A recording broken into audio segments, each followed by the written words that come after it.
Isang partikular na maulan na gabi, makikita ang isang lalaki na nakaupo sa kanyang pick-up. Siya ay halatang naguguluhan. Una niyang tinatanggal ang kanyang wedding band at itinapon ito. Nagbukas siya ng posporo at lumabas sa sasakyan na may dalang gas canister at martilyo sa kanyang kamay. Binubuksan niya ang mga pinto ng bahay at pinapalabas ang mga nakatira doon, na tumakbo papunta sa kanya upang makita na sila ay marahas na pinatumba.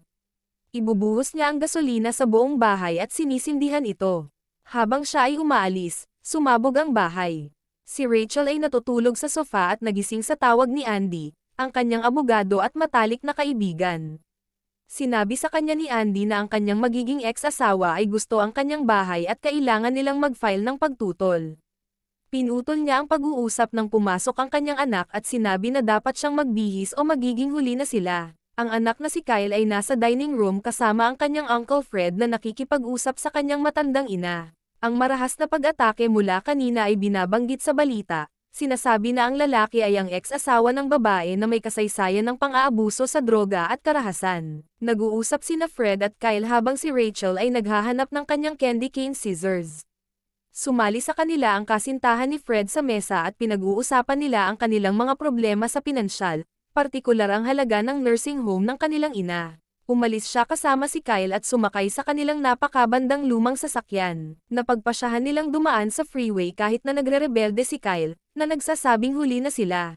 Habang nagmamaneho, nakatanggap siya ng tawag mula sa kanyang asawa at sinagot ito ng anak na masaya na makipag-usap sa kanyang ama. Siya ay nadismaya kaagad nang ang kanyang ama ay nag-cancel ng kanilang plano na pumunta sa isang laro. Nang subukang bawasan ng ina ang dagok upang gawing mas mabuti ang sitwasyon, nauwi pa rin sila sa isang traffic jam sa freeway at nakatanggap ng isa pang tawag mula sa isang kliyente. Nang hindi niya maipaliwanag ang sitwasyon, at napagtanto ng kliyente na siya ay mahuhuli na naman, tinanggal si Rachel sa trabaho. Nagbiro ang anak upang mapasaya siya at pagkatapos ay iminungkahi na kunin nila ang susunod na exit mula sa freeway at dumaan sa mga service streets. Pagdating sa parking lot, nakita nila ang gray pickup na nakapark sa likod ng kanilang sasakyan. Nang hindi gumalaw ang pickup habang nagbago ang ilaw, nagsimula siyang magbusina at umiwas sa sasakyan. Sa susunod na ilaw, humilira ang pickup sa kanilang sasakyan. Ang lalaki na nagset ng bahay sa apoy ay siya iyon. Hiningi niya sa kanila na ibaba ang kanilang mga bintana at ginawa ni Kyle ito. Nagkaroon ng awkward na pag-uusap si Rachel at ang lalaki, kung saan siya ay nagmamalaki at pagkatapos ay humihingi ng tawad. Inaasahan niyang gagawin din ni Rachel ang parehong bagay ngunit siya ay nagalit at tumanggi. Naging magagalitin ang lalaki at nagbabanta sa kanya na malalaman niya kung ano ang tunay na masamang araw. Natatakot si Kyle at humiling na umalis sila. Sinimulan ng lalaki ang pagsunod sa kanila at pinuputol ang kanilang daraanan ng 2 beses. Nagpalit ng ruta si Rachel at nagawang may hatid si Kyle sa paaralan kahit nahuli na. Tumawag siya kay Andy at humiling na makipagkita sa kanya para sa agahan sa loob ng 20 minuto. Na nangangakong hindi magiging huli kahit na mababa na ang gasolina niya. Tumigil si Rachel sa isang gas station, inilagay ang pump at pumasok upang kumuha ng iba pang bagay. Nang pumunta siya sa cashier para magbayad, nakita niya ang gray pickup na nakapark sa likod ng kanyang sasakyan. Nag-aalala siya at sinabi sa cashier at sa isang lalaki na nasa pila sa tabi niya na ang lalaki sa pickup ay sumusunod sa kanya. Matapos ang isang argumento, sinabi ng lalaki na sasamahan siya palabas at kukuha ng plate number habang pinupunan niya ang tank at pumasok sa sasakyan. Sinabi ng lalaki ang plate number ng pickup at umalis si Rachel, habang ang lalaki ay nanatili sa likod at sinabi sa lalaki sa pickup na huwag silang sundan. Inararo siya ng lalaki sa kalsada at nahit siya ng pangalawang sasakyan habang ang pickup ay patuloy na sumusunod kay Rachel. Sinubukan niyang mawala siya sa daan ngunit muling napagtagumpayan nila ang traffic jam na ang lalaki ay nasa likod lamang niya. Paulit-ulit na binangga ng lalaki ang kanyang sasakyan ngunit walang tumutugon.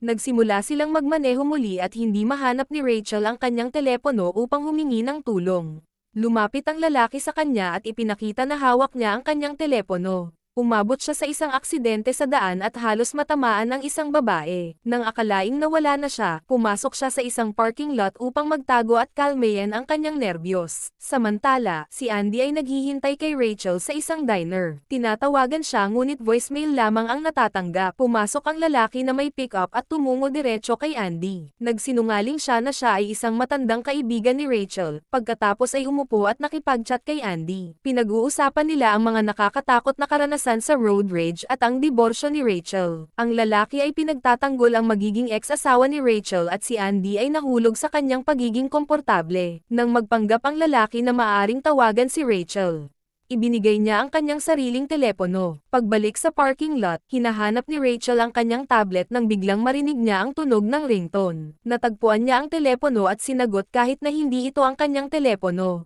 Ibinigay ng lalaki kay Andy ang kanyang cellphone at sinasabi kay Rachel na naghihintay siya sa diner kasama ang isang matandang kaibigan ni Rachel. Sinabi ni Rachel na hindi niya kilala ang pangalan at ibinigay ang telepono sa lalaki sa oras na nagsimulang magsalita si Rachel tungkol sa kanya. Tinatawag siyang psycho at ipinaliwanag ang nangyari. Sinabi ng lalaki na kailangan niyang humingi ng taos-pusong paumanhin sa kanya ng personal, na nagpapalakas ng alarma kay Andy na may mali, at humiling ng kanyang telepono pabalik. Ito ang oras ng saktan ng lalaki si Andy gamit ang isang tasa, na nagbabasag ng kanyang ilong. Lahat ng tao sa diner ay nagalit ngunit walang tumulong habang ang lalaki ay binangga ang ulo ni Andy sa mesa, na nagpapakilala sa kanya. Binibigyan niya si Rachel ng speakerphone at patuloy na nakikipag-usap sa kanya, nagtatanong kung si Andy ay talagang abogado lamang o kung siya ay may relasyon kay Rachel tulad ng ginawa ng kanyang sariling asawa. Sinabi niya kay Rachel na sabihin ang kanyang huling mga salita kay Andy habang siya ay binibigti at sa wakas ay tinataga siya, habang ang mga tao sa diner ay walang ginagawa kundi ay record ang sitwasyon. Nang umaalis ang lalaki mula sa diner, sinabi niya kay Rachel na patay na si Andy. Sinubukan niyang magmakaawa at humingi ng tawad ngunit hindi siya naniwala sa kanya at umalis ng mabilis. Tumawag muli ang lalaki mula sa kanyang sariling telepono at sinimulang basahin ang lahat ng mensahe na natanggap niya,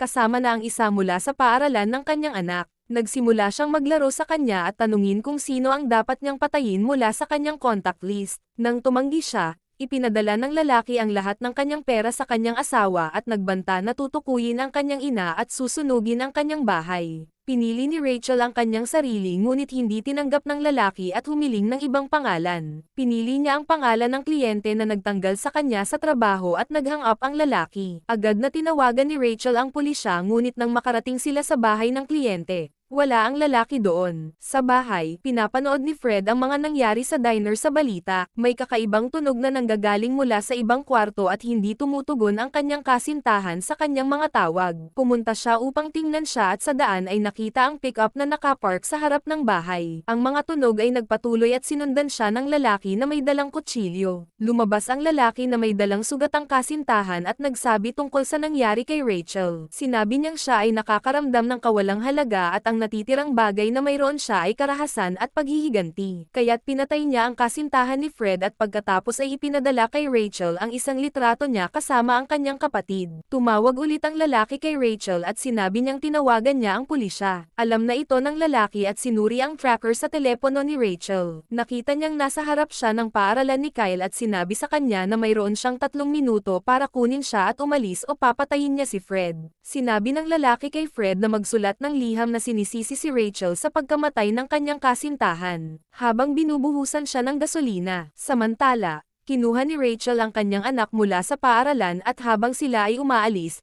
tinawagan niya ang lalaki. Sinabi niyang siya si Kyle. Sinabi ng lalaki sa kanya na ilagay siya sa speakerphone o susunugin niya ang kanyang kapatid. Pinabasa niya kay Fred ang liham na sinulat niya na nagsasabing si Rachel ang responsable sa lahat ng nangyari at na hindi na siya makakakita ng isa pang pagsikat ng araw. Biglang pumasok ang isang pulis sa bahay at nagkubli ang lalaki sa likod ni Fred. Sinindihan niya si Fred at tumakbo, ngunit tinamaan siya ng bala sa balikat ng pulis. Naririnig ni Rachel ang lahat ng nangyayari sa telepono. Huminto siya sa sasakyan at bumagsak sa pag-iyak. Habang sinusubukan ni Kyle na aliwin siya, tumunog ulit ang telepono. Ang lalaki ang tumatawag at sinabing patay na si Fred. Binyantaan niya si Kyle, ngunit binalaan siya ni Rachel na tapos na siya sa lahat ng kababuyan at binasag ang telepono. Sumasakay si Rachel at Kyle sa sasakyan at nagtungo sa himpilan ng pulis. Sa daan, napagtanto nilang maaaring sinusubaybayan sila ng lalaki gamit ang tablet ni Rachel.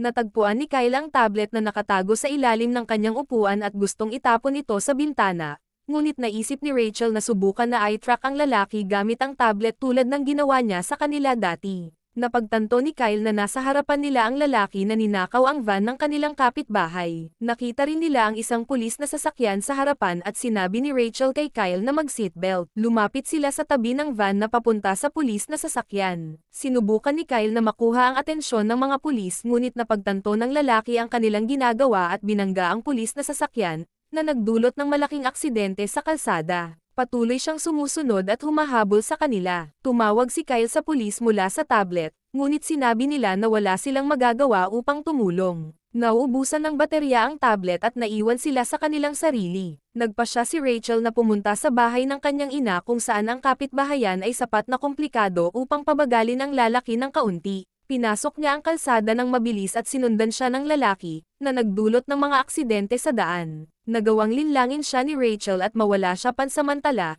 sapat na upang makarating sa bahay ng kanyang ina at makapasok si Kyle. Pagdating niya doon, pinindot ni Kyle ang panic button sa alarm, pagkatapos ay kumuha ng flashlight at nagtago sa itaas sa isang lihim na bahagi. Samantala, ang lalaki ay nagmamaneho sa paligid ng kapitbahayan na hinahanap sila. Nakita niya ang sasakyan at huminto upang uminom ng gamot at magtipon ng sarili. Biglang binangga siya ni Rachel gamit ang isa pang sasakyan. Lumapit siya sa sasakyan ng lalaki ngunit hinawakan siya nito at pinigilan sa lupa. Sinabi ng lalaki na palaging maaalala ni Rachel siya at kung ano ang maaari niyang ginawa upang iligtas ang kanyang anak. Habang nasa lupa si Rachel, nagpunta ang lalaki sa loob ng bahay para habulin si Kyle, na nagsasabi na pulis siya. Gumawa ng ingay ang bata at lumabas si Rachel mula sa taguan, ngunit naroon din ang lalaki. Naglaban sila, na ang lalaki ay patuloy na humahabol kay Kyle at si Rachel ay walang tigil na inaatake siya upang hindi makalapit kay Kyle. Binangga siya ng lalaki at sinimulan ng pagbitin sa anak ni Rachel. Ngunit nahanap ni Rachel ang kanyang candy cane scissors at tinaga siya, na sa wakas ay nagpatay sa kanya. Sa wakas, dumating ang pulis sa bahay. Lumapit si Rachel at Kyle sa pulis na natagpuan si Fred at sinabi nitong buhay pa siya. Nagmaneho sila patungo sa ospital upang makita siya,